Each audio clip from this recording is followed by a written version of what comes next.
Hello everyone. तो कैसे हैं आप लोग। तो आज हम लोग लेकर आए हैं क्लास 10th फिजिक्स का चैप्टर नंबर 1 का lecture number 4 light reflection and refraction chapter number 1। इसका लेक्चर नंबर 4 आज हम लोग लेकर आए हैं और इस चैप्टर में हम लोगों के जो टॉपिक बचे हुए हैं अभी इसमें आज हम स्टडी करने वाले हैं rules for obtaining image through spherical mirror. Spherical mirror से जो इमेज फॉर्मेशन होता है उसमें क्या क्या रूल्स होते हैं वो हम स्टडी करेंगे। दूसरा हम स्टडी करेंगे इमेज फॉर्मेशन के कॉनकेव मिरर से कैसे इमेज बनती हैं, कहाँ कहाँ ऑब्जेक्ट रखा होगा, कैसे कैसे उनकी इमेज मिलेगी, उसका नेचर हम पढ़ेंगे। बहुत सी बातें इसमें पढ़ेंगे और कॉन्वेक्स मिरर से कैसे इमेज बनती हैं हम इसके बारे में स्टडी करेंगे। आप लोगों से मैं रिकमेंड करूँगा कि अगर आपने इससे पहले इमेज थ्रू प्लेन मिरर अगर नहीं देखा है वो लेक्चर तो आप उसे पहले देख कर आइए। यूट्यूब पर आप टाइप करेंगे Light03 आराध्या अकेडमी तो वहाँ पर आपको वो लेक्चर मिल जाएगा, अदरवाइज़ मैं उसका लिंक आपको डिस्क्रिप्शन में दे दूँगा। वेल हम स्टार्ट कर रहे हैं अपना आज का लेक्चर।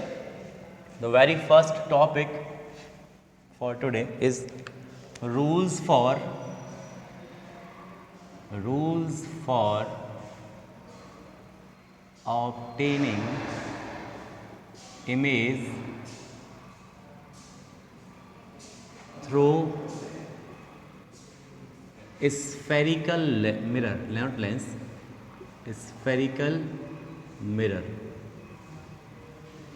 स्फेरिकल मिरर से इमेज फाइंड करने के, इमेज ऑब्टेन करने के क्या क्या रूल्स हमारे होंगे।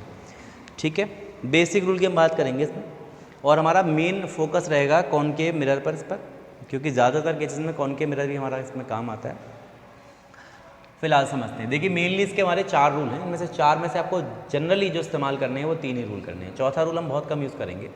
अच्छा, आप सभी से मैं कहूँगा, वैसे तो हर बार कहता हूँ, अब तो आपको आदत पड़ चुकी होगी कि अपनी नोटबुक और पेन लेकर आप बैठेंगे, नोट करेंगे इस लेक्चर को। अगर आप लोग नोट नहीं करेंगे तो चीज़ें समझ में आएंगी लेकिन भूल जाओगे उन्हें। फिर नोट करने से वो ज़्यादा समय तक याद रह सकती हैं। चलिए, तो सबसे पहले हम जानते हैं कि क्या क्या हमारे रूल्स होंगे। तो फर्स्ट रूल हमारा क्या कहता है, ध्यान से समझेंगे आप लोग, ठीक है, एकदम डेप्थ में समझेंगे, बढ़िया से एकदम फील हो जाएगा आपको आज का लेक्चर।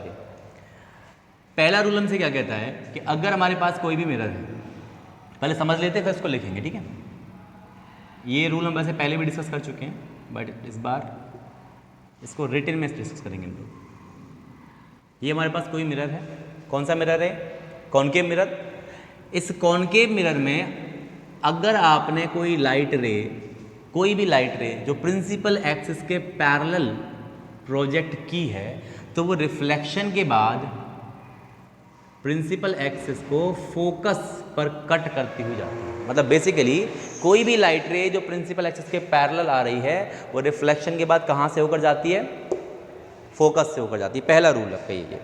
कॉनकेव मिरर के केस में, कॉन्वेक्स में क्या होता है, कॉन्वेक्स में होता है कि फोकस से आती हुई फील होती है। इसको बना ले जरा कॉन्वेक्स के लिए, तो साथ साथ कर लेंगे दोनों का, ठीक है। ये कॉन्वेक्स हो गया। कॉन्वेक्स में क्या होगा, जो पैरेलल लाइट रे आएगी इस तरह से, उसका फोकस कॉन्वेक्स के अंदर होता है। लास्ट वीडियो हमने देखा था ये सब चीज़ें। अगर आपको ये टॉपिक नहीं पता है तो आपको ये बात समझ में नहीं आएगी, इसलिए पहले इससे प्रीवियस लेक्चर आप देख कर आइए कि फोकस क्या होता है। वहाँ हमने डिटेल में समझाया कि फोकस क्या होता है, रेडियस ऑफ कर्वेचर क्या होती है, सेंटर ऑफ कर्वेचर क्या है, तमाम चीज़ें हमने स्टडी की हैं। पोल ऑफ द मिरर क्या है, इन सब का सिग्निफिकेंस हमने उस लेक्चर में स्टडी किया एकदम डिटेल में। तो आप पहले उसे देख कर आइए, उसके बाद ये बात समझ पाएंगी। चलिए, जिन्होंने ये लेक्चर देख रखा है पीछे वाला, उनके लिए आगे चलते हैं कि अगर कोई लाइट रे, ये कॉन्वेक्स मिरर है, कोई भी लाइट रे जो parallel to the principal axis आएगी, ये कहाँ से होकर जाना चाहेगी, फोकस से होकर, बट जा नहीं सकती। क्यों? क्योंकि ये ओपेक मीडियम है। तो क्या होगा, ये जब फोकस की तरफ ना जाकर फोकस की ही डायरेक्शन में रिफ्लेक्ट हो जाएगी पीछे की तरफ। मतलब यहाँ से खड़े होकर कोई अगर देखेगा तो उसको ऐसा लगेगा कि लाइट रे फोकस से होकर आ रही है, ऐसा फील होगा, it is coming from the focus, ऐसा लगेगा। तो फटाफट से दोनों डायग्राम बनाएंगे, उसमें लिखेंगे, जल्दी से लिखिए। मैं इस हेडिंग को ऊपर से गायब कर दे रहा हूँ थोड़ा सा और लिखते हैं रूल क्या है इसका। ये दोनों डायग्राम को बनाने हैं, कॉनकेव के लिए, कॉन्वेक्स के लिए। तो पहला हमारा रूल क्या है, रूल नंबर 1 है हमारा, इफ अ लाइट रे, एक बार मैं चेक कर लूँ कि क्या ये हमारा आ रहा है कैमरे की रेंज में, ठीक है आ रहा है, ओके। इफ अ लाइट रे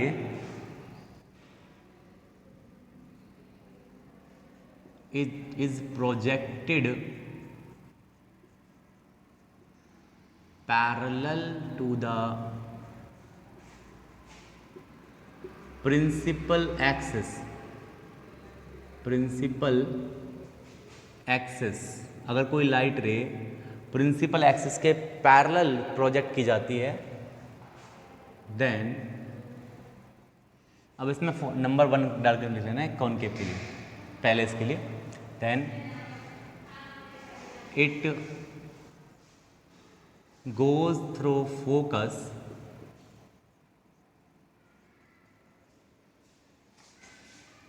आफ्टर रिफ्लेक्शन, रिफ्लेक्शन के बाद ये लाइट रे क्या होती है, फोकस से होती हुई जाती है। किसके लिए है, कॉनकेव के लिए। कॉन्वेक्स में क्या होगा, इसके लिए डाल देंगे नंबर बी लिखकर यहाँ पर, it seems to come through focus, ऐसा लगता है कि ये फोकस से होकर आ रही है। सीम्स मतलब फील होना, महसूस होना, ऐसा महसूस होता है कि ये फोकस से होकर आ रही है। तो समझ में आ रहा है पहला रूल सभी को कि अगर कोई लाइट रे प्रिंसिपल एक्सिस के पैरेलल आ रही है तो रिफ्लेक्शन के बाद फोकस से होकर जाएगी for concave mirror. For convex mirror ऐसा लगेगा रिफ्लेक्शन के बाद कि वो फोकस से होकर आ रही है। यहाँ खड़े होकर आप देखोगे तो आपको ऐसा लगेगा कि यहाँ से लाइट आपकी तरफ आ रही है। ओके, नोट इट डाउन, फटाफट से नोट करें। रूल नंबर 1 हो गया। चलिए रूल नंबर 2 पढ़ते हैं।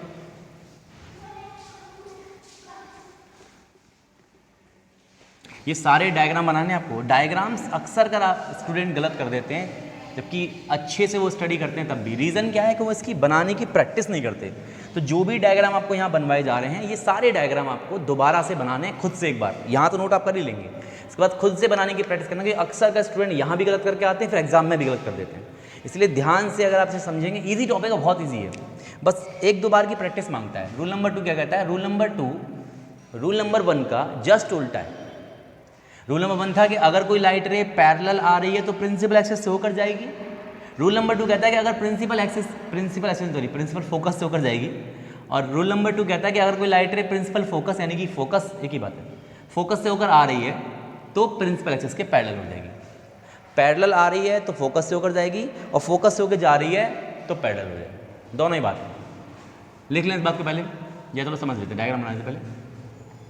कॉनकेव के लिए क्या डायग्राम है, क्या रूल है कि अगर कोई लाइट रे फोकस से होकर जा रही है, कोई लाइट रे फोकस से होकर जा रही है तो वो रिफ्लेक्शन के बाद क्या होगा, पैरेलल हो जाएगी। ऐसे करके लाइट रे आई थी इस तरह से, और रिफ्लेक्शन के बाद पैरेलल हो गई। पिछला रूल क्या था कि पैरेलल आएगी तो फोकस से होकर जाएगी। दूसरा रूल क्या है कि फोकस से होकर आ रही है तो पैरेलल हो जाएगी। ये कॉनकेव के लिए है। कॉन्वेक्स के लिए एक काम करते हैं, ऊपर रूल लिखेंगे एक ही सेम दोनों के लिए ना, नीचे दोनों का डायग्राम अलग अलग कर लेंगे, क्योंकि ऐसे लिखने में बहुत समय लग जाता है हमारा। आपको समझ में आना चाहिए मिलने के। कॉन्वेक्स के लिए क्या हो जाएगा कि अगर इसका फोकस देखो यहाँ पर है, अगर कोई लाइट रे फोकस की डायरेक्शन में आ रही है,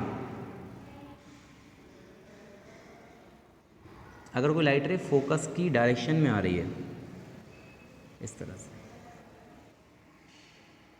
मतलब इसकी डायरेक्शन फोकस की तरफ है, फोकस तक जा नहीं पाई क्योंकि ओपेक मीडियम मिरर को क्रॉस नहीं कर सकता।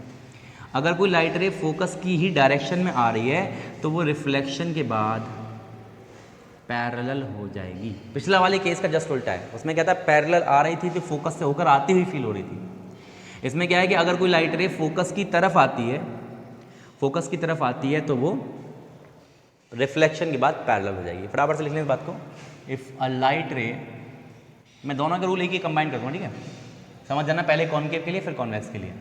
इफ़ अ लाइट रे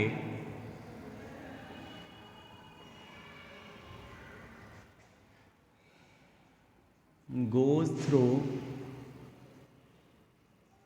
ये तो हो गया कॉनकेव के लिए। अब ऑब्लिक लगा ले रहा हूँ, कम्स टुवर्ड्स फोकस, अगर कोई लाइट रे फोकस से होकर जा रही है, गोज थ्रू फोकस या कम टुवर्ड्स फोकस, दोनों में ही चल जा रहे हैं काम इससे हमारा, फोकस, देन देन क्या होगा, it becomes parallel to the principal axis. ये प्रिंसिपल एक्सिस के पैरेलल हो जाएगी, किसके बाद, रिफ्लेक्शन के बाद। हो गया, नोट करें, जल्दी से नोट कीजिए पॉज करके। ओके,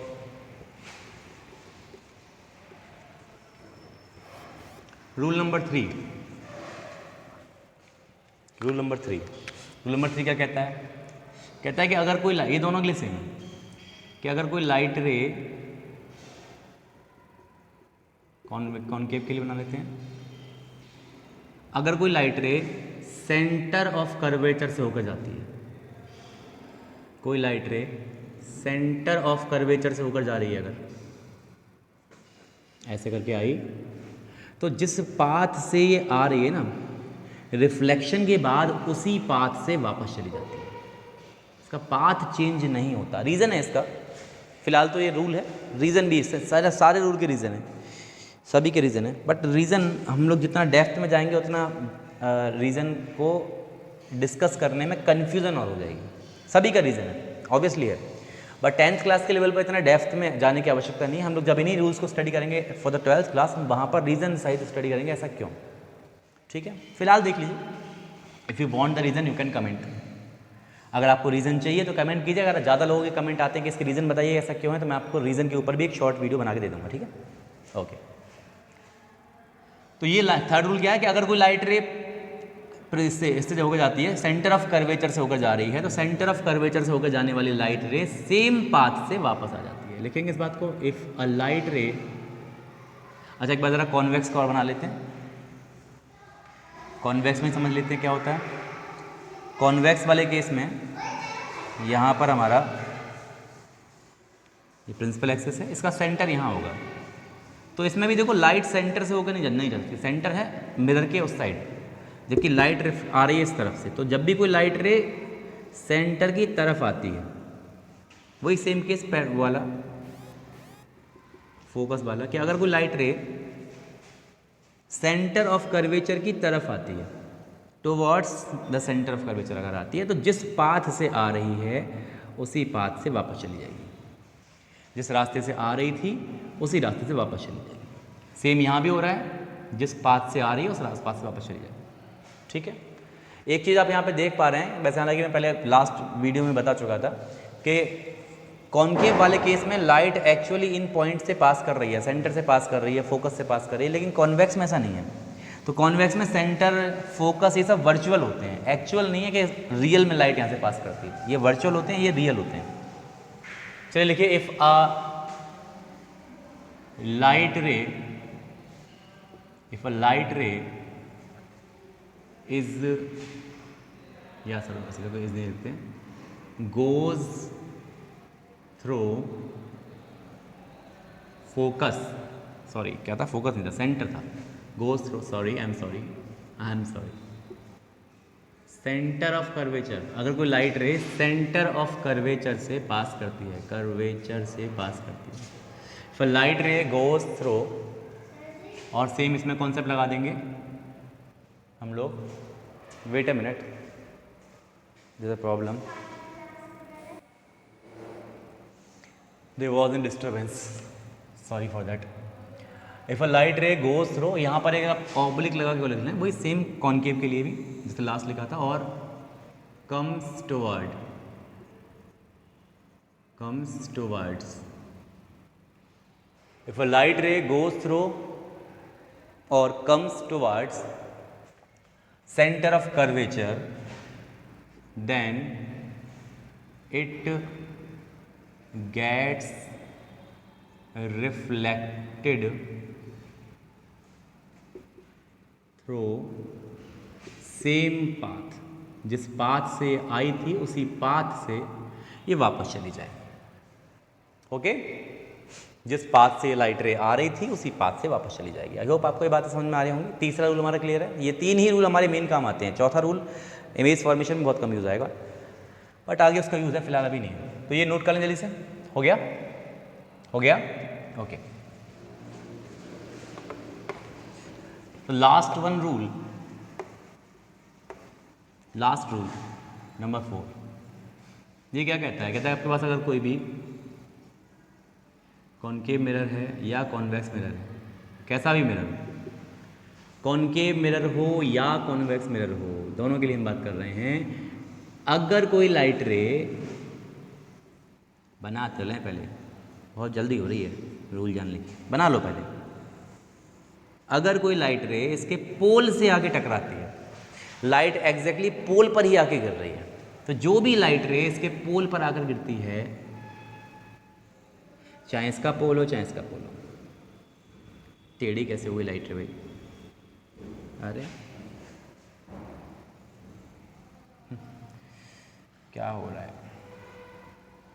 चलो मान लो सीधी, जो भी कोई लाइट रे अगर पोल से आके टकरा रही है, पोल पर आ रही है, तो ये प्रिंसिपल एक्सिस के साथ जितना एंगल बना रही है उतने ही एंगल से ये रिफ्रैक्ट भी होगी। जितना एंगल इसका इंसिडेंट का बन रहा है प्रिंसिपल एक्सिस के साथ, उतना ही एंगल से ये रिफ्रैक्ट हो जाएगी प्रिंसिपल एक्सिस के साथ। जितना एंगल यहाँ बन रहा है उतना एंगल आपको यहाँ मिलेगा, ये एंगल्स बराबर होंगे। ठीक है, ठीक है। ये ज़्यादा काम नहीं आ रहा है, इसलिए आपको चाहो तो इसके स्टेटमेंट में लिखो, डायरेक्ट ले लो आप, angle I equal to angle R, in this case angle I equal to angle R. इसका फिलहाल 10th क्लास में कोई यूज़ नहीं है, आपसे डायरेक्ट नोट कर सकते हैं कि ऐसे में फिलहाल जो एंगल आई होगा एंगल आर के बराबर होगा। जितना एंगल प्रिंसिपल एक्सिस के साथ इंसिडेंट रे बना रही है उतना ही एंगल प्रिंसिपल एक्सिस के साथ रिफ्रैक्टेड रे बनाएगी। कब? अगर लाइट रे पोल पर स्ट्राइक कर रही है तो। ठीक है, नोट करें जल्दी से। ये 4 रूल हैं जो इमेज फॉर्मेशन में हमारे काम आने वाले हैं। हो गया? चलिए पॉज करके नोट जरूर किया करो। तो हम चलते हैं अपने सेकंड टॉपिक की तरफ, image formation through spherical mirror, the very important topic for this chapter. Image formation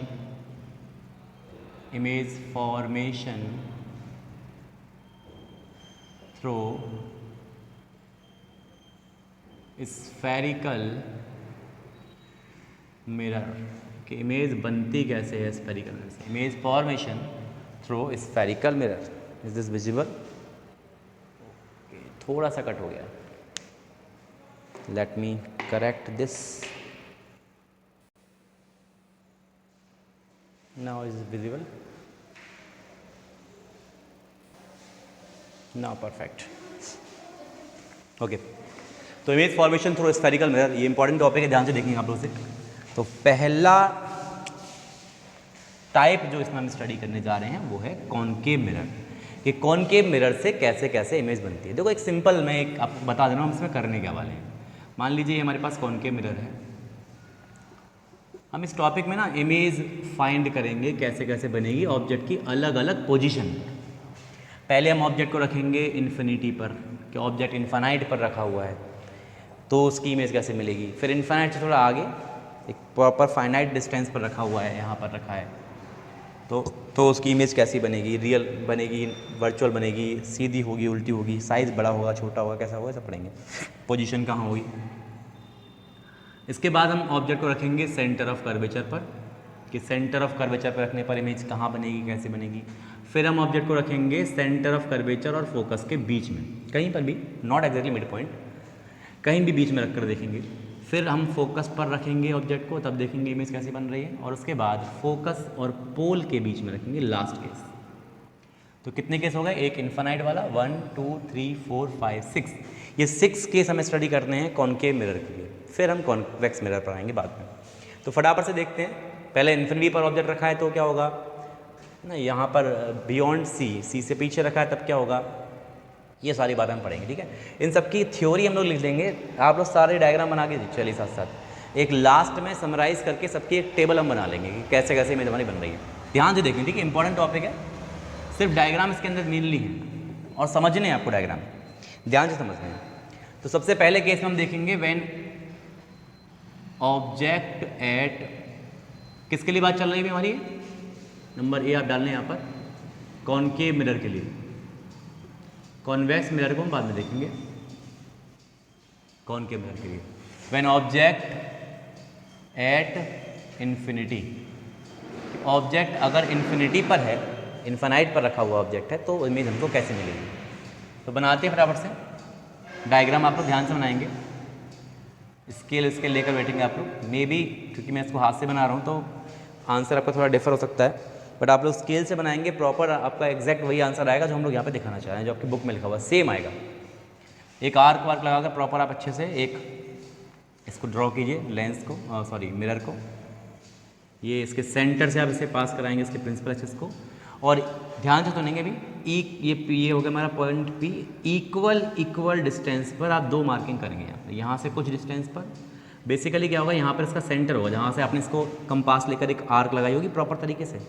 compass में कोई बड़ी सी डिस्टेंस लेकर ऐसे आप आर्क लगाएंगे, तो जो सेंटर है वहाँ तो आप डाल देंगे सी, जहाँ पर इस सेंटर से पास होने वाली जो लाइन है इसको डाल देंगे पी है, और इन दोनों के एग्जैक्ट मिड पॉइंट को, ये ध्यान रखना, ये कैलकुलेशन अगर आपने सही कर ली तो आपका डायग्राम बिल्कुल बढ़िया बनेगा, अच्छे से एकदम परफेक्ट बनेगा, प्रॉपर बनेगा। क्या करना है, कंपास लेनी है, कंपास में कोई भी बड़ी सी डिस्टेंस लेकर एक आर्क लगानी है। कंपास का मेटल पॉइंट जहाँ रखा है वो तो हो गया आपका सेंटर सी, यहाँ से पास होने वाली एक लाइन ड्रॉ कर लेना, वो लाइन जहाँ कहीं भी इस मिरर को कट कर रही है ये हो गया P, pole of the mirror, और इन दोनों का मिड पॉइंट आप ले लोगे यहाँ पे आ जाएगा एफ। ये चीज़ ध्यान से ले लेना, अगर ये सही ले लिया आपने तो आपका डायग्राम बिल्कुल परफेक्ट बनेगा। ठीक है, चलिए अब हमने ऑब्जेक्ट कहाँ रखा है, ऑब्जेक्ट रखा है हमने एट इन्फिनिटी, इन्फानाइट पर ऑब्जेक्ट रखा है, and all of you know that, आपको ये हम पहले ही डिस्कस कर चुके हैं, जिन्होंने नहीं पढ़ा है वो लोग ध्यान से सुन लें। अगर कोई भी ऑब्जेक्ट हमारा इन्फिनिटी पर रखा हुआ है तो इन्फिनाइट पर रखे हुए ऑब्जेक्ट से जो रेज आती हैं लाइट की वो पैरेलल आती हैं। ऑब्जेक्ट अगर इन्फिनिटी पर मतलब बहुत दूर है, इन्फिनाइट डजंट मीन कि एग्जैक्टली इन्फिनाइट, इन्फिनाइट का मतलब है कि लंबी डिस्टेंस, इस मिरर के कंपैरिजन में लंबी डिस्टेंस पर रखा हुआ है। तो जब भी ऑब्जेक्ट इन्फिनिटी पर रखा है यानी बहुत दूर रखा है, तो वहाँ से लाइट रेज कैसी आएंगी, पैरेलल आएंगी, पैरेलल आएंगी इस तरह से। ठीक है, दैट मे बी ऑब्जेक्ट सामने ना हो, थोड़ा हाइट पर हो, जहाँ भी रखा होगा वहाँ से पैरेलल लाइट रेज ही आएंगी। तो आपने रूल नंबर 1 क्या स्टडी किया था कि अगर कोई भी लाइट रे जो पैरेलल आती है प्रिंसिपल एक्सिस के, फोकस के बाद, प्रिंसिपल के सॉरी रिफ्लेक्शन के बाद, आंसर मैंने पहले बोल दिया, रिफ्लेक्शन के बाद कहाँ से होकर जाती है, फोकस से होकर, तो रिफ्लेक्शन के बाद ये रेज कहाँ से होकर जाएंगी, फोकस से होकर जाएंगी। आप इसे स्केल से बनाएंगे प्रॉपर मेजरमेंट लेकर, एग्जैक्ट डायग्राम आपको मिलेगा बिल्कुल। क्या करना है आपको, दो रे डालनी है पैरेलल, और रिफ्लेक्शन के बाद उनको फोकस पे मिला देना है, तो यहाँ बनेगी आपकी इमेज, पहली इमेज। अभी समझ में आ जाएगा, थोड़ा और चलेंगे आगे। तो आपने क्या किया, पैरेलल रेज डाली, फोकस से होकर जा रही हैं, तो इमेज यहाँ जहाँ भी रेज एक्चुअली इंटरसेक्ट करेंगे आकर वहाँ बनेगी इमेज। और आपको ये हम लोग सेकंड लेक्चर में स्टडी हमने किया था रिफ्लेक्शन के बारे में, इमेज के बारे में पढ़ा था कि इमेज के टाइप्स जो होते हैं हमारे, अगर रेज एक्चुअली इंटरसेक्ट कर रही हैं, वास्तव में इंटरसेक्ट कर रही हैं, तो यहाँ इमेज जो बनेगी वो रियल इमेज बनेगी। अगर ऐसा लग रहा है कि किसी एक पॉइंट से होकर आ रही है तो वहाँ पर वर्चुअल इमेज बनेगी। ये हमने पीछे भी स्टडी किया है। तो यहाँ पर इमेज कैसी बन रही है, इमेज के बारे में बताते हैं फटाफट से। इमेज कैसी बन रही है, पहली बात तो बताएंगे इमेज की पोजीशन कहाँ है, इमेज की पोजीशन कहाँ है। तो पोजीशन इमेज की है एट फोकस, ऑब्जेक्ट रखा है इन्फिनाइट पर, तो इमेज बन रही है फोकस पर। अगर ये ऑब्जेक्ट थोड़ा हाइट पर होगा तो फोकल प्लेन में बनेगी, आप चाहे ब्रैकेट डाल देना है, और इन फोकल प्लेन। अगर ऑब्जेक्ट किसी हाइट वगैरह पर है, ऊपर से रेज आ रही है या नीचे से आ रही है, तो इमेज बनेगी यहाँ से पास होने वाले फोकस से पास होने वाले प्लेन में, फोकल प्लेन में बनेगी। फोकल प्लेन क्या होता है हम लोग पहले डिस्कस कर चुके हैं। अच्छा, और क्या होगा, इमेज का साइज कैसा होगा, तो आपको दिख रहा है बिल्कुल पॉइंट जैसा आपको यहाँ मिल रहा है, तो इमेज का साइज होगा बिल्कुल point size, point size image आपको मिलेगी। और नेचर कैसा होगा, नेचर मतलब रियल है, कैसी इमेज है, तो रियल है दिख रहा है, एक्चुअली इंसर्ट कर रही हैं, रियल है। और 10th क्लास में एक बात आप ध्यान रखें, जब भी कभी हम सिंगल इंस्ट्रूमेंट से कभी कोई इमेज फाइंड करते हैं तो रियल इमेज हमको ज़्यादातर, या यूँ कहिए 10th क्लास में तो हमेशा रियल इमेज आपको जब भी मिलेगी वो हमेशा इन्वर्टेड होगी, उल्टी होगी। अभी नज़र नहीं आ रही क्योंकि पॉइंट साइज है, जब हम जैसे जैसे आगे बढ़ाएंगे डायग्राम आपको दिखाई देगा, रियल और इन्वर्टेड आपको इमेज मिलेगी, रियल और इन्वर्टेड। ओके, नोट करें जल्दी से। हो गया? चलिए, अभी ऑब्जेक्ट कहाँ रखा था आपने? इन्फिनिटी पर। दो रेज डाली पैरेलल, कहाँ से होकर जा रही है? फोकस से। यहाँ पे इमेज मिल रही है। दूसरे केस में हम ऑब्जेक्ट को रखेंगे थोड़ा सा आगे, अपने ऑब्जेक्ट को थोड़ा आगे रखेंगे। अब आगे रखेंगे, इन्फिनाइट से आगे। ये डायग्राम ऐसा नहीं कि आपको उसी में मिटा के करना है, दोबारा बनाना है सेकंड केस के लिए। हर केस के लिए अलग डायग्राम बनाना है आपको। केस नंबर 2 जो है हमारा क्या है कि अब ऑब्जेक्ट कहाँ रखा है हमने? ऑब्जेक्ट रखा है हमने ऑब्जेक्ट एट बियॉन्ड सी, सी से पहले, सी फॉर सेंटर ऑफ कर्वेचर, इससे पहले कहीं ऑब्जेक्ट रखा है, किसी फाइनाइट डिस्टेंस पर इस बार ऑब्जेक्ट रखा हुआ है। फाइनाइट डिस्टेंस पर ऑब्जेक्ट एट, ऑब्जेक्ट रखा है एट, रखा ऑब्जेक्ट बियॉन्ड सी लिखिए, ऑब्जेक्ट सी से पीछे रखा है। तो क्या होगा? एक लाइट रे आप डालेंगे जो कि पैरेलल होगी, कहाँ से होकर जाएगी? आपके जो मर्जी, जो रूल आपको इसमें फिट होता हुआ मालूम पड़ जाए। आपके 4 रूल पड़े थे, आपने 4 में से जो फिट होता हुआ आपको मालूम पड़ जाए वो लगा लो इसमें। तो ये तो सब में डालना ही है आपको। रूल नंबर 1 कि एक रे डालिए पैरेलल, जो कहाँ से होकर जाएगी? रूल नंबर 1 क्या था? पैरेलल लाइट रे कहाँ से जाती थी? बोलो कहाँ से जाती थी? फोकस से होकर। अरे बोल लिया करो, क्या दिक्कत है? रिपीट, मैं सुन नहीं पा रहा हूँ भले ही आपकी आवाज़ को, लेकिन फिर भी बोल दिया करो। बोलोगे तो आपको खुद को एहसास होगा कि हम क्लास में बैठे हैं। कहाँ से होकर जाएगी? फोकस से होकर। एग्जैक्टली, फोकस से होकर जाएगी। अच्छे बच्चे हो आप लोग हैं। चलो, कोई लाइट रे जो प्रिंसिपल एक्सिस के पैरेलल आ रही, कहाँ से होकर जा रही है? फोकस से होकर जा रही है। अब रूल नंबर 2 डाल दीजिए चाहो तो। एक रे डाल लीजिए फोकस से होती हुई, जो क्या होगा?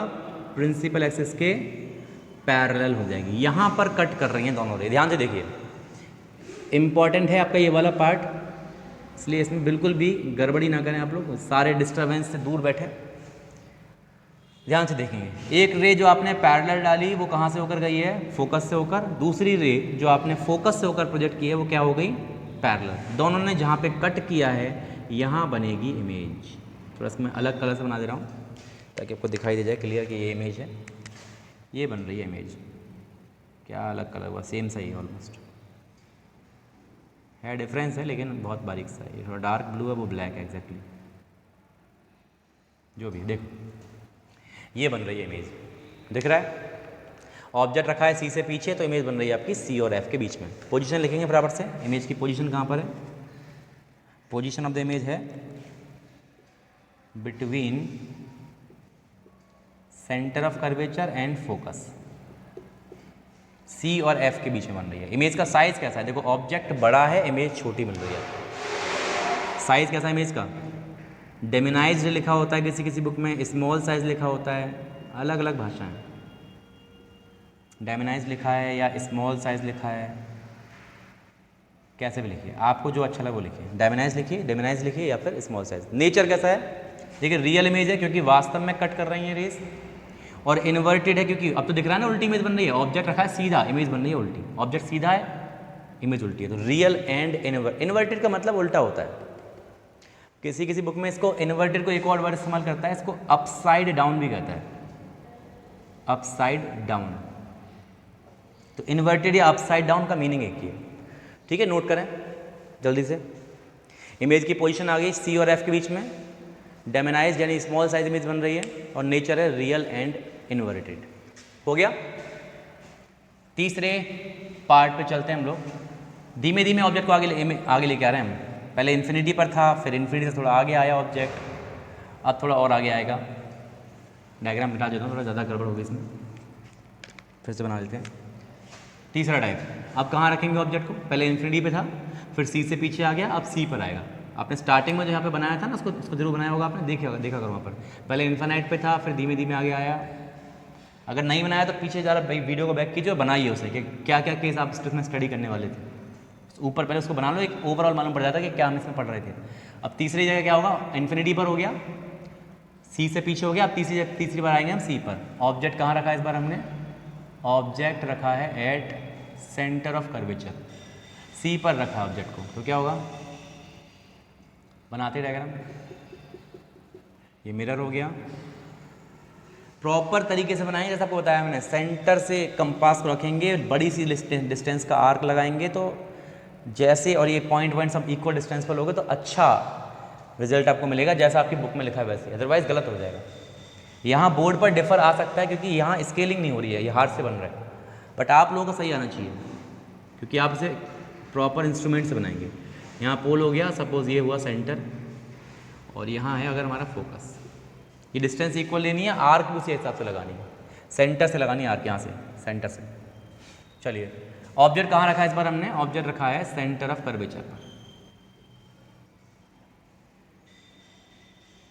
सेंटर ऑफ कर्वेचर पर ऑब्जेक्ट रखा है। ऑब्जेक्ट की हाइट कुछ भी ले सकते हो, कोई दिक्कत नहीं है फिलहाल डायग्राम के लिए। तो क्या करेंगे आप? रूल नंबर 1 लगाइए, एक रे तो डालेंगे पैरेलल, जो कहाँ से होकर जाएगी? फोकस से होकर। एक रे डालिए आपने पैरेलल, जो कहाँ से जा रही है? फोकस से होकर जा रही है। और दूसरी रे डालेंगे आप फोकस से होकर, जो क्या होगा? पैरेलल हो जाएगी। थोड़ा सा डायग्राम पर डिस्टर्ब हो रहा है हल्का सा, इमेज एग्जैक्टली ये बनेगी।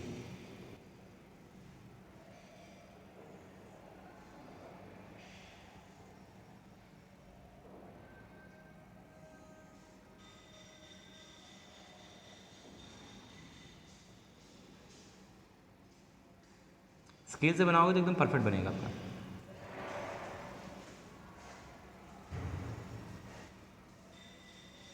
कुछ ऐसे एक रे डाली आपने पैरेलल, जो कहाँ से होकर जा रही है? फोकस से होकर, और दूसरी रे डाली आपने फोकस से होकर, जो क्या हो गई है? पैरेलल। दिख रहा है? साफ साफ बनाएंगे सही से, सब लोग साथ साथ बनाओगे तो बेटर होगा। एक रे पैरेलल जो फोकस से होकर जा रही है, दूसरी जो फोकस से होकर डाली है वो क्या हो गई है? पैरेलल। दोनों ने आपस में आके कहाँ कट किया है? यहाँ कट किया। जहाँ कट किया वहाँ इमेज मिलेगी आपको। तो ये मिल रही है इमेज। इमेज के बारे में लिख लेते हैं बराबर से। इमेज की पोजीशन, इमेज कहाँ मिल रही है? देखो ऑब्जेक्ट सी पर रखा है, इमेज भी सी पर मिल रही है, सेंटर ऑफ कर्वेचर पर ही मिल रही है इमेज। साइज कैसा है इमेज का? तो साइज देखना, जितना बड़ा ऑब्जेक्ट है उतनी ही बड़ी इमेज मिल रही है, सेम साइज की मिल रही है, सेम साइज। और तीसरी बात, नेचर कैसा है? तो नेचर वही जो पुराना वाला था, नेचर है रियल। देखो रियल इमेज बन रही है, वास्तव में कट कर रही है लाइन, और उल्टी इमेज बन रही है, मतलब inverted. Real and inverted, real and inverted. ठीक है, समझ में आ रहा था सभी को? एक रे डाली आपने रूल नंबर 1 से पैरेलल, जो फोकस से होकर गई है, दूसरी फोकस से होती हुई जो पैरेलल हो गई है, दोनों ने जहाँ कट किया वहाँ इमेज बन रही है। नोट कीजिए इसे। हो गया? चलिए, तीसरा टाइप हम स्टडी करेंगे अब, कि अब हम ऑब्जेक्ट को थोड़ा सा सेंटर से भी आगे लेकर आएंगे। अब ऑब्जेक्ट सेंटर से आगे आएगा थोड़ा सा। तो अगला केस, 4th नंबर केस, अब हम ऑब्जेक्ट को रखेंगे सेंटर और फोकस के बीच में। ऑब्जेक्ट रखा है इस बार, object between centre of curvature and focus. इस बार सेंटर ऑफ फोकस के बीच में ऑब्जेक्ट रखा है। करते हैं।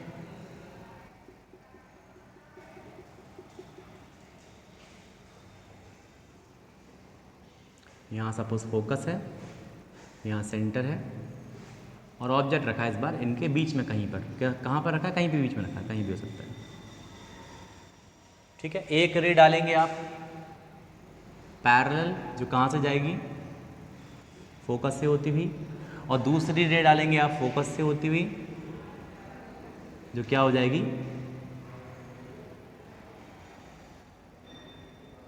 फोकस से होती हुई डालेंगे, जो क्या हो जाएगी? पैरेलल हो जाएगी। तो आप देखेंगे कि जो आपकी इमेज बन रही है वो सेंटर से, यहाँ सेंटर सपोज कीजिए, सेंटर से पीछे बन रही है इधर। दिख रहे हैं? साथ साथ बनाते रहिए, समझ में आएगा आराम से। एक रे डाली आपने पैरेलल, रूल नंबर 1, एक रे डाली पैरेलल जो फोकस से होकर गई है, दूसरी डाली फोकस से होती हुई जो पैरेलल हो गई है। दोनों ने जहाँ कट किया वहाँ आपको इमेज मिल रही है। इमेज की पोजीशन क्या है बराबर से बताइए? इमेज की पोजीशन है बियॉन्ड सी,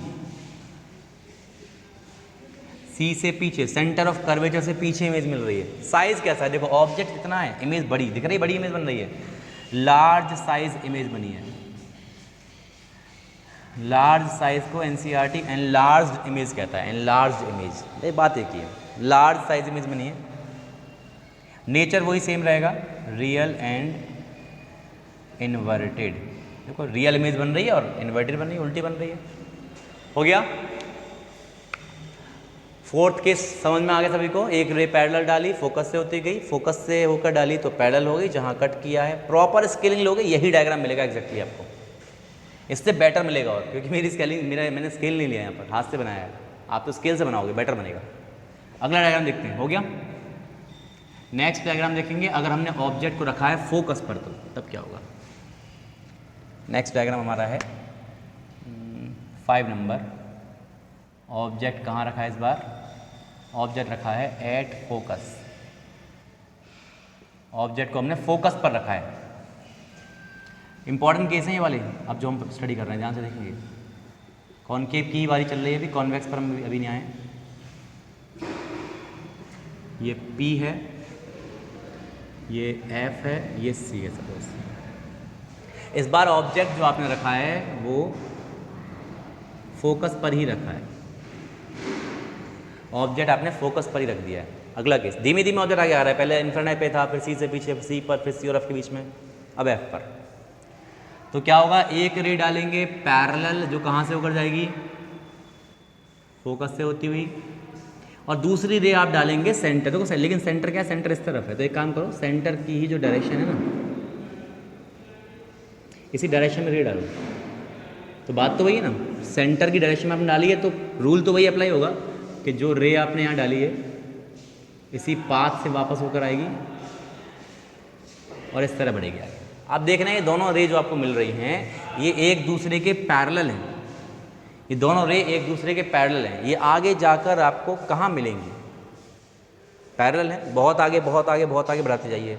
तो बहुत आगे आगे बढ़ाते बढ़ाते आप मान लीजिए कि ये एट इन्फिनिटी मीट कर रही हैं। देखो हम ऐसा देखो इन्फानाइट, हम ऐसा मान के चल रहे हैं कि बीच में हल्का सा थोड़ा सा इंक्लिनेशन और धीमे धीमे धीमे धीमे करके इन्फानाइट पे जाकर मिल जाएंगे। एक्चुअली तो ये मैट नहीं करेंगे, लेकिन आप सोचिए इन्फिनिटी बहुत लंबी डिस्टेंस पर जाकर कहीं जाके मिल जाएंगे। तो क्या होगा, जब इन्फानाइट पे जाके मिलेंगी तो ऑब्जेक्ट की इमेज, इन्फानाइट समझ रहे, बहुत डिस्टेंस हो गई, उतनी ज़्यादा ये इमेज मिलेगी आपको, उतनी बड़ी आपको इमेज मिलेगी यहाँ पर ऑब्जेक्ट। तो ऑब्जेक्ट इस बार कहाँ रखा था आपने, फोकस पर, तो इमेज कहाँ बन रही है, इमेज बन रही है एट इन्फिनिटी। उल्टा है देखो, फोकस जब इन्फिनिटी पर था तो इमेज बन रही थी फोकस पर, ऑब्जेक्ट इन्फिनिटी पर था तो इमेज बन रही थी फोकस पर। अब ऑब्जेक्ट फोकस पर है तो इमेज बन रही है इन्फिनिटी पर। सिमेट्री है पूरी, याद रखने में आपको आसानी हो जाएगी। इमेज कैसी बन रही है, हाईली एनलार्ज्ड है, या ऐसे लिख दो वेरी लार्ज साइज, बहुत बड़ी इमेज बन रही है, हाईली एनलार्ज्ड इमेज बन रही है। नेचर वही सेम, रियल और इन्वर्टेड, रियल एंड इन्वर्टेड। समझ में आ रहा होगा, आप साथ साथ डायग्राम बनाते रहिए, समझ में आपको आता रहेगा। एक लास्ट केस अभी इसका कॉनकेव का और स्टडी कर लेते हैं। हो गया। अरे एक रे डाली आपने रूल नंबर 1 से, फोकस से होती हुई गई है। दूसरा इसमें फोकस से जाती हुई रे भाई इसमें फॉलो नहीं हुआ, ऑब्जेक्ट फोकस पे रखा है, इसलिए मैं रूल नंबर 3 लगाया इसमें। रूल नंबर 3 इसलिए लगाया कि रूल नंबर 2 यहाँ फॉलो नहीं हो पा रहा है। ऑब्जेक्ट खुद फोकस पे रखा, फोकस पे रखे ऑब्जेक्ट की रे को फोकस से कैसे पास कराओगे आप, इसमें दिक्कत होगी ना। तो इस वजह से क्या होगा, हमारा रूल नंबर 3 हमने लगाया कि रे फोकस से होकर नहीं सेंटर से डाली, तो सेंटर से जब डाली हमने तो क्या हुआ, ये दोनों पैरेलल रेज आ रही हैं और पैरेलल हमने माना कि इन्फिनिटी पे जाके मैट करेंगे, यानी ऑब्जेक्ट की इमेज हमें मिलेगी इन्फिनिटी पर। ओके, लास्ट केस देखते हैं। हो गया, चलिए लास्ट केस कॉनकेव मिरर का, छठा केस आखिरी, कि ऑब्जेक्ट को इस बार हमने रखा है और आगे बढ़ा दिया फोकस से, between focus and pole. Object को इस बार फोकस और पोल के बीच में रखा है, फोकस और पोल के बीच में। डायग्राम बनाते हैं, फोकस और पोल के बीच में रखा है ऑब्जेक्ट। इंपॉर्टेंट केस है, अभी के लिए नहीं, 10th क्लास के लिए पर्पस से इतना इंपॉर्टेंट नहीं है, लेकिन आगे जब माइक्रोस्कोप टेलीस्कोप पढ़ेंगे ना आगे 12th क्लास में, बहुत इंपॉर्टेंट यूज है, बहुत ज़्यादा यूज़ होगा सर इस वाले केस का। इंपॉर्टेंट यूज है, ध्यान रखने से। P यहाँ पर हो गया, F यहाँ पर हो गया, C यहाँ पर हो गया। इस बार ऑब्जेक्ट आपने रखा है फोकस और पोल के बीच में, ये डिस्टेंस इक्वल होनी चाहिए, ध्यान रखेंगे। मैं अभी फिलहाल ऐसे ले रहा हूँ बिना स्केलिंग के, ये डिस्टेंस प्रॉपर आपको बराबर बराबर लेनी, बिल्कुल डायग्राम अच्छा नहीं आएगा, बनेगा सही नहीं आ पाएगा। क्या करेंगे, एक रे डालेंगे पैरेलल जो कहाँ से होकर जाएगी, रूल नंबर 1 सब में लगा है, सब में लगा हर डायग्राम में। दूसरी रे आपकी इच्छा है, आप रूल नंबर 1 लगाना चाहे वो भी लग जाएगा, रूल नंबर 3 लगाना चाहे वो भी लग जाएगा। रूल नंबर 3 आपके शुरू वाले डायग्राम में भी लग सकता था, जिस आपकी मर्जी है, जो रूल आपको लग रहा है कि एप्लीकेबल है वो लगा लीजिए। तो अगर आप एक रे डालेंगे सेंटर से होती हुई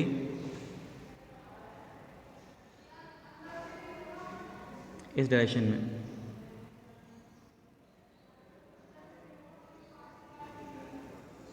तो ऐसे जाएगी। देखो ध्यान से जरा, यहाँ पर रेस के बीच की डिस्टेंस कम है और धीरे धीरे धीरे धीरे डिस्टेंस बढ़ती जा रही है, और आगे बढ़ाओगे और बढ़ जाएगी। क्या ये रेज आगे जाकर इन्फिनाइट पर भी काट सकती हैं? जितना ज़्यादा ये आगे जाती जा रही हैं उतना और फैलती जा रही हैं। तो क्या ये रेज इस साइड में कहीं काट सकती हैं? नहीं, नहीं काट सकती। ये रेज इस तरफ नहीं काटेंगे, मतलब इस तरफ तो इमेज आपको नहीं मिल रही है। लेकिन मान लीजिए अगर आप यहाँ पे खड़े होकर देख रहे हैं, ये आपकी आँख है, बड़ी सुंदर सी प्यारी सी आँख, आप यहाँ खड़े होकर देख रहे हैं, तो आपकी तरफ ये रेज डाइवर्जिंग आ रही है, प्लेन मिरर वाला केस एग्जैक्टली। यहाँ से ये रेज डाइवर्जिंग आपकी तरफ आ रही है, तो क्या होगा, आपको ऐसा फील होगा, ऐसा आप एज्यूम करेंगे, आपका ब्रेन ऐसा इल्यूजन क्रिएट करेगा कि ये रेज पीछे किसी एक पॉइंट से होकर आ रही है, यहाँ से आ रही है, ऐसा लगेगा आपको। एक्चुअली इन्होंने लाइट ने कहीं कट नहीं किया आपस में, इस तरफ नहीं कट किया, आपको ऐसा फील होगा, ऐसा इल्यूजन होगा कि ये रेज इस पॉइंट से होकर आ रही है, यानी यहाँ पर आपको इस ऑब्जेक्ट की इमेज यहाँ नजर आएगी। लिखते हैं इसकी पोजीशन इमेज की फटाफट से।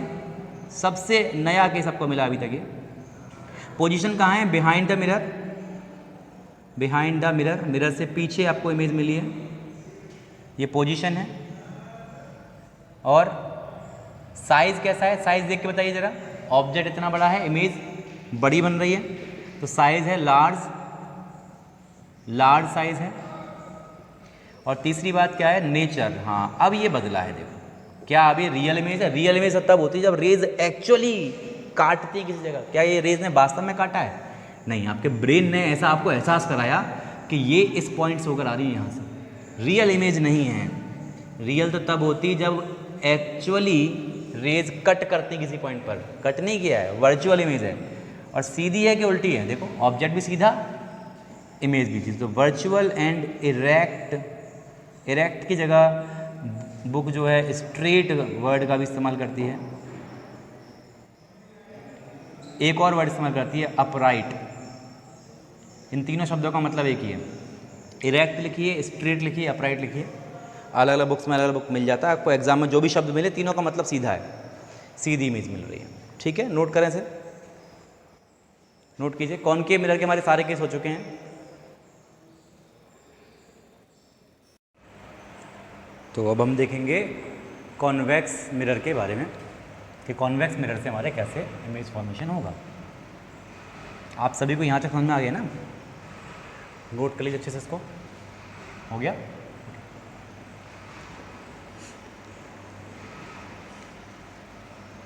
नाउ द बारी इज ऑफ कॉन्वेक्स मिरर। भाई कॉन्वेक्स मिरर में कैसे करके इमेज फॉर्मेशन होता है। कॉनकेव मिरर के हमने 6 टाइप स्टडी भी किए हैं। कॉन्वेक्स मिरर पे बात कर लेते हैं। देखिए कॉन्वेक्स मिरर पर जनरली हमारे इसमें 2 केस होंगे, बेसिकली 2 ही होते हैं जनरली। पहला केस है कि ऑब्जेक्ट एट इन्फिनिटी, कि अगर ऑब्जेक्ट इन्फिनाइट पर है तो क्या होगा। ये कॉन्वेक्स मिरर आपने ड्रॉ किया, सब कुछ सेम करना है वैसे ही जैसे आप लोग पहले कर रहे थे, प्रॉपर तरीके से स्केलिंग लेकर। इस बार बस फ़र्क क्या होगा कि सेंटर आपका इस बार इधर होगा। यहाँ से आप बनाओगे इस तरह से, ऐसे करके आर्क लगाओगे इस तरह से। यहाँ सेंटर से डिस्टेंस लेकर, बड़ी सी डिस्टेंस लेकर ऐसे आर्क लगाओगे। ये हो गया सेंटर। ये लाइन आप खींच देना ऐसे ही। ये लाइन जहाँ कहीं भी इसको कट कर रही हो, कहीं पर भी ले सकते हैं, इसको कट नहीं पड़ता। इसको आप ले लेंगे P पॉइंट, और इन दोनों का मिड पॉइंट होगा F, बिल्कुल मिड वाला। तो एक केस में तो ऑब्जेक्ट कहाँ है हमारा? इन्फिनाइट पर है, तो इन्फिनाइट से वही सेम केस रहेगा। लाइट रेज आएंगी पैरेलल, लाइट रेज आएंगी पैरेलल, और ये पैरेलल लाइट रेज कॉन्वेक्स के केस में क्या होती है आपको याद होगा, ये फोकस से होकर जाना चाहेंगे, हमने पीछे स्टडी किया था, बट ऐसा होगा नहीं कि फोकस से जा सकें, बिकॉज फोकस तो मिरर के अंदर है and light can not go through the mirror, mirror के अंदर नहीं जा सकती लाइट, रिफ्लेक्ट होगी। तो क्या होगा, ये रिफ्लेक्ट होंगे उसी डायरेक्शन में जिस डायरेक्शन में आपका फोकस है, इस डायरेक्शन में रिफ्लेक्ट हो जाएंगे। अरे यही केस तो हमने स्टडी किया था ये रूल नंबर 1 में, कि लाइट ऐसे आएंगी पैरेलल आ रही हैं तो फोकस से आती हुई फील होगी, पैरेलल आ रही हैं फोकस से आती हुई। लेकिन देखो बात फिर से आप वही चीज़ आ रही है कि ये दोनों लाइट रेज यहाँ से डाइवर्जिंग जा रही हैं, डाइवर्जिंग जा रही है। अब डाइवर्जिंग लाइट रेज जब जाएंगे तो इधर तो इमेज बनेगी नहीं ना, इधर बनेगी। आपने इसको पीछे की तरफ बढ़ाया तो पीछे देखा आप यहाँ पर इस पॉइंट पर ये दोनों कट कर रहे हैं। कौन से पॉइंट पर कर रहे हैं, फोकस पर कट कर रहे हैं। तो इमेज कहाँ मिल रही है आपको, इमेज मिल रही है एट फोकस। साइज कैसा है दिख रहा होगा आपका, point size, almost point sized image है। क्या ये इमेज रियल है, नेचर बताइए इसका, क्या ये इमेज रियल है? नहीं, रियल होती तो इधर बनती ना, रेज एक्चुअली इंटरसेक्ट करती, पर ये रेज तो फैलती हुई जा रही हैं। ज़बरदस्ती आपने कटवाया है पीछे, वास्तव में नहीं काटा है ना, आपने ज़बरदस्ती कटवाया है। तो ज़बरदस्ती वाली बात होती है, वहाँ रियल इमेज नहीं होती, रियल तो अपने आप कट करती है, कटवाया। चलो नेचर क्या हो गया इसका, वर्चुअल, वर्चुअल इमेज आपको मिलेगी। और वर्चुअल इमेज आपको पता है फिलहाल अभी पॉइंट साइज इसलिए आपको नज़र नहीं आ रहा है, पिछले केसेस तो आपने देखा ही था कि वर्चुअल इमेज हमेशा आपको इरेक्ट मिलती है, यानी सीधी मिलती है। तो यहाँ भी सीधी और वर्चुअल इमेज मिलेगी। हो गया, इसे नोट कर लें। एक आखिरी केस हमारा रह गया इसका, कॉन्वेक्स का। दो ही केस हैं, एक इनफाइनाइट डिस्टेंस पर, एक किसी फाइनाइट डिस्टेंस पर ले लेंगे। भाई यहाँ हम कर नहीं सकते ना कि सी से पीछे, एफ से पीछे, वो तो मिरर के अंदर है, सी और एफ तो अंदर है, मिरर के अंदर थोड़ी ऑब्जेक्ट रखा जाएगा, सामने रखा जाएगा। तो यहाँ तो एक दो ही केस बन सकते हैं, या तो इनफाइनाइट पर या किसी फाइनाइट डिस्टेंस पर। हो गया, चलिए इरेज करते हैं इसको।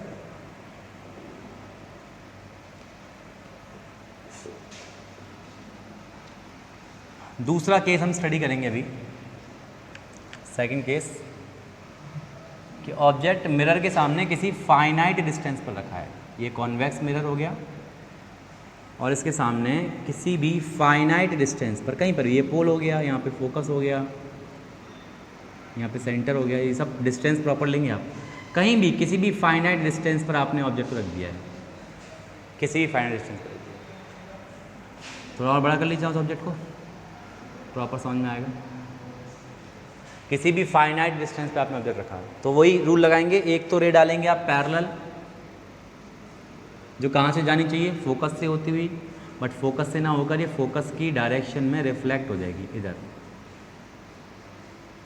अब तक तो समझ में आ गया हो ना रूल, कि पैरेलल आएगी तो फोकस की डायरेक्शन में चली जाएगी, आगे रिफ्लेक्ट हो जाएगी। दूसरी रे आप डालेंगे सेंटर ऑफ कर्वेचर की तरफ या फोकस की तरफ डाल लीजिए, बात एक ही है, जैसे भी करेंगे वही बात आ जाएगी।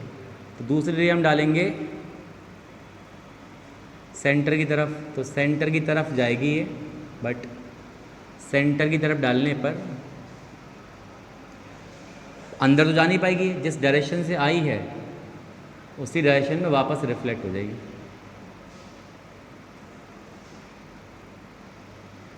अब ज़रा ध्यान से देखिए, ये वाली रे एक तो ये जा रही रिफ्लेक्ट होगी, एक ये जा रही रिफ्लेक्ट होगी। क्या ये दोनों रेज कहीं आपस में आगे जाके काटेंगी? नहीं, क्योंकि डाइवर्जिंग है भाई। तो डाइवर्जिंग रेज जब आगे जाके काटेंगी नहीं तो क्या होगा, वो पीछे आपने ज़बरदस्ती कटवाएंगे। देखो ये आपने कटवाया है, ऐसा लग रहा है, यहाँ खड़े होकर देखोगे तो ये रेज इस पॉइंट से आ रही हैं, इस पॉइंट से आ रही है। तो जिस पॉइंट से आ रही हैं यहाँ आपको इमेज मिलेगी, ये इमेज आपको मिल रही है, ये इमेज मिल रही है। कहाँ मिल रही है? पोल और फोकस के बीच में मिल रही है। तो पहले लिखेंगे इमेज कहाँ मिल रही है, इमेज मिल रही है बिटवीन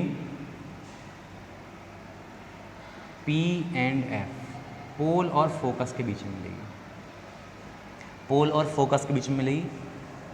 आप इसको बिहाइंड द मिरर भी कह सकते हैं, ये ना लिख के, चाहो तो बिहाइंड द मिरर बन, क्योंकि मिरर के अंदर बननी है ना इमेज हमारी इसमें। और क्या चाहिए, साइज़। तो साइज़ बताओ कैसा, बड़ी ऑब्जेक्ट ये है, इमेज ये रही, इमेज बड़ी बन रही है ना, छोटी बन रही है, दिख रहा है क्लियरली।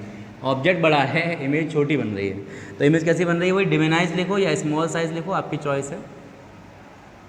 स्मॉल साइज इमेज आपको मिल रही है।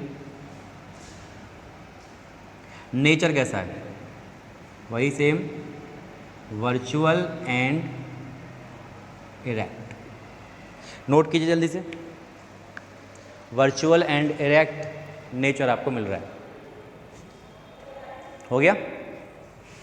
चलो अब सारे डायग्राम आपने सामने एक बार ज़रा दोबारा से देख लीजिए, जो अभी भी आपने बनाए, एक बार फिर से सारे डायग्राम को अच्छे से देख लीजिए, क्योंकि अब हम उन सारे डायग्राम का कंक्लूजन, एक टेबल यहाँ बनाने वाले हैं।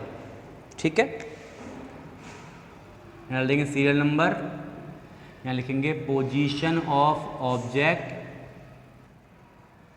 ऑब्जेक्ट की पोजीशन कहाँ है, लाइन बना देते हैं।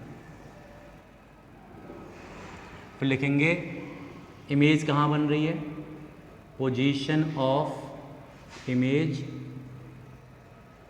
फिर लिखेंगे साइज ऑफ इमेज, इमेज का साइज कैसा है। एंड एट लास्ट लिखेंगे nature of image, nature of image, image का नेचर कैसा है। ठीक है,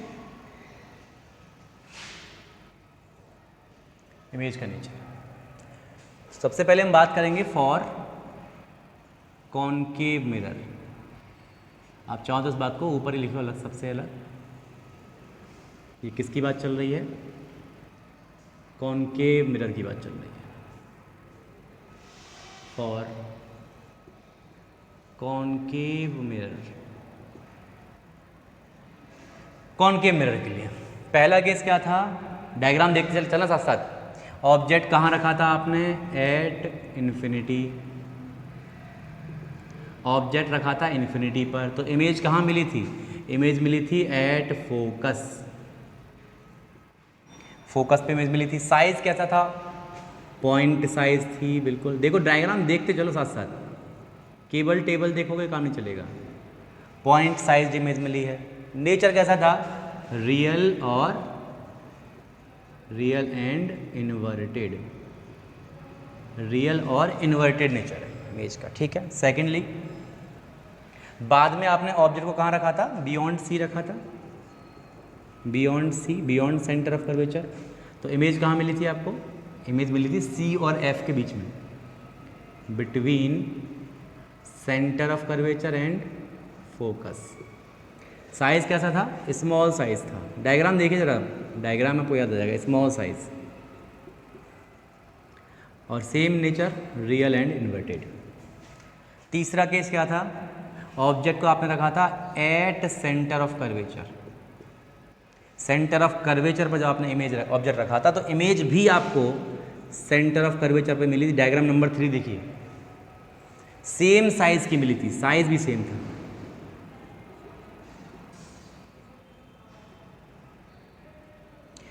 और नेचर भी ये था हमारा। नंबर 4 केस ये था जब आपने ऑब्जेक्ट को रखा था बिटवीन सी एंड एफ,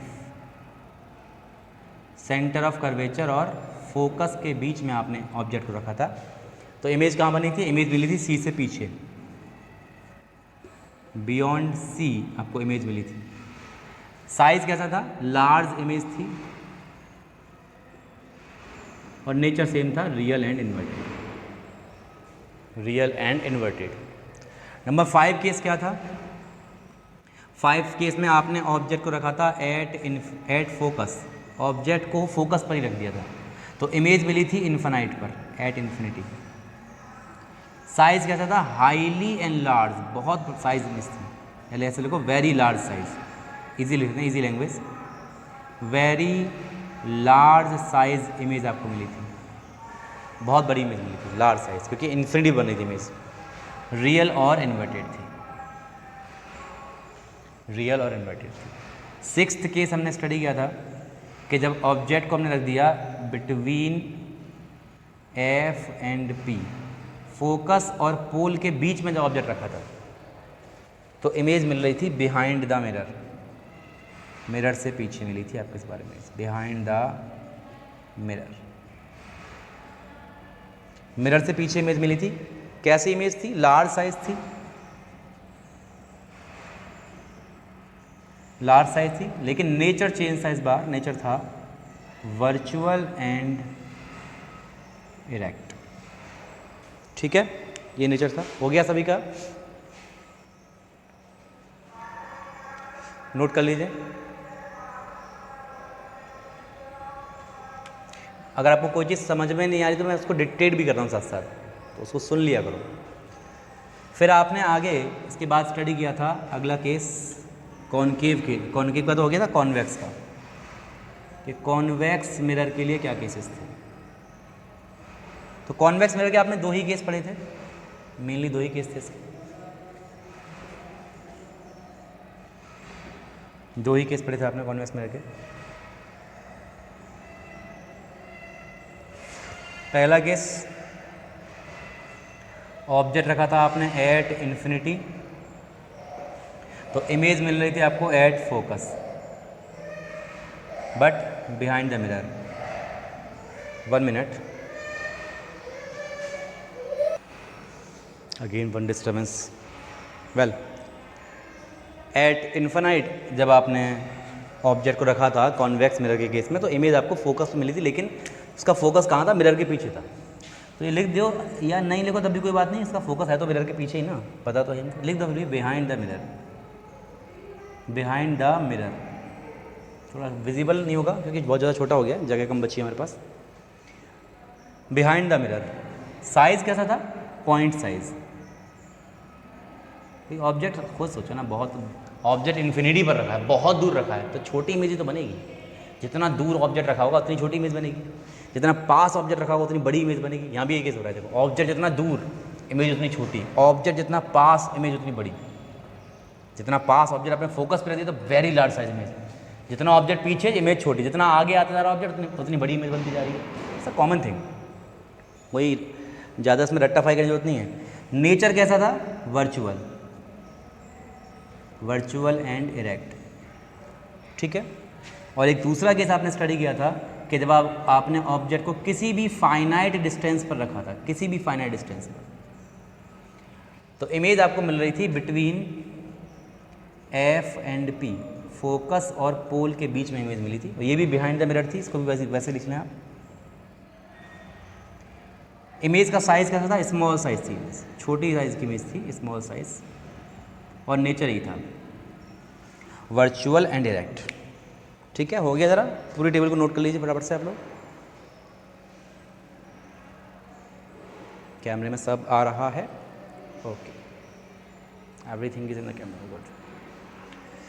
तो यहाँ तक हमने इसके इमेज फॉर्मेशन को स्टडी कर लिया। थोड़ी लंबी वीडियो आज की हो गई है। एक बार ओवरऑल हम एक चीज़ उसमें कंक्लूजन देख लेते हैं कि जब भी कभी आपको रियल इमेज चाहिए तो रियल इमेज के लिए आप देखें जरा इस टेबल में ध्यान से। रियल इमेज किस में मिल रही है आपको? कॉनकेव में मिल रही है या कॉन्वेक्स में? कॉन्वेक्स में 2 केस हैं, दोनों ही केस वर्चुअल के हैं। रियल इमेज आपको सिर्फ और सिर्फ कॉनकेव मिरर से ही मिल सकती है। रियल इमेज कहाँ से मिलेगी? कॉनकेव मिरर से मिलेगी। कंक्लूजन ध्यान रखना, real image only can be obtained by concave mirror. इसका एक ही केस ऐसा है जिसमें वर्चुअल इमेज मिल रही है, बाकी सारे केसेस में आपको रियल इमेज मिल रही है। दूसरी बड़ी बात, अगर आपको बड़ी इमेज चाहिए, साइज बड़ा चाहिए इमेज का, तो बड़ी साइज की इमेज आपको कॉनकेव मिरर से ही मिलेगी। यहाँ यहीं आपको, यहाँ स्मॉल साइज था, यहाँ सेम था, इसके बाद आगे वेरी लार्ज साइज और वेरी लार्ज साइज, और यहाँ भी लार्ज साइज। बड़ी इमेज अगर आपको चाहिए तो वो आपको कॉनकेव मिरर से ही मिलेगी, कॉन्वेक्स मिरर से point size small size image मिल रही है। ये बात समझ में आ रही है? जब भी कभी जब इसके यूज़ पढ़ेंगे ना अभी लोग कि इसके यूजेस क्या हैं, यूजेस हम ज़्यादा टाइम पे हम लोग नहीं करेंगे, बस ऐसे वर्बली करेंगे, लिखेंगे तो बहुत टाइम लग जाएगा उसमें। कारण क्या है कि जो आपको बस देखना है कि कॉन्वेक्स मिरर से छोटी इमेज मिल रही है, तो जहाँ भी हमको छोटी इमेज चाहिए वहाँ कॉन्वेक्स मिरर यूज़ करेंगे, जहाँ बड़ी इमेज चाहिए वहाँ कॉनकेव मिरर इस्तेमाल करेंगे। मतलब जहाँ रियल इमेज चाहिए और बड़ी इमेज चाहिए आपको वहाँ यूज़ करना है कॉनकेव मिरर। जहाँ आपको वर्चुअल इमेज चाहिए और छोटी इमेज चाहिए तो वहाँ आपको यूज़ करना है कॉन्वेक्स मिरर। इसके आगे की बात हम लोग करेंगे नेक्स्ट वीडियो में। आई होप आपको आज के सारे टॉपिक समझ में आ गए होंगे। अगर फिर भी आपको कोई डाउट है तो आप मुझे कमेंट बॉक्स में लिख सकते हैं। Thank you so much.